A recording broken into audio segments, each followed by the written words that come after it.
This is it, Britain's first QHV in full commercial service. It's not the 320 brake horsepower or the 30-metre engine capacity which are interesting. It's the fact that it's a giant which is gentle on the eardrums. This gentle giant produces less than 80 decibels, not a lot more than the average car. A couple of years ago, the maximum permitted was 91 decibels. Today, in line with European standards, it's 88 decibels. And by 1985, European rules say it must be 80, which this lorry is already achieving. The lorry has proved itself so quiet that you can actually do this. Within a foot of the wheel of the lorry, you can drop a coin on the ground and hear it fall. With an unmodified lorry, you'd have no chance of that. It's cost almost £1 million to develop. Rolls-Royce redesigned the engine. 22 different silencers have been tried. There's a new cooling system and sound damping wherever possible.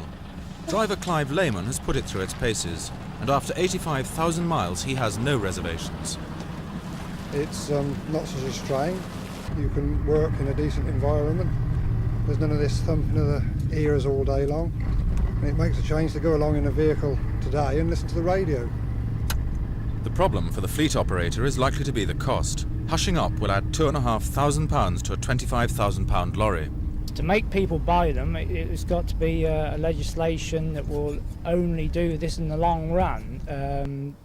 I wouldn't need that personally to buy vehicles of this nature.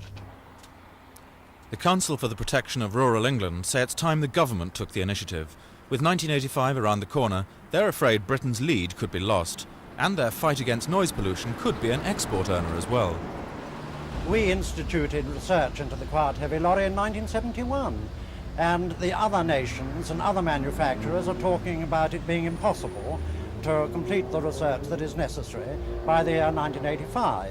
It's nonsense. It's already been done by Britain, and we have failed to get across and to sell what is a very good bit of export expertise.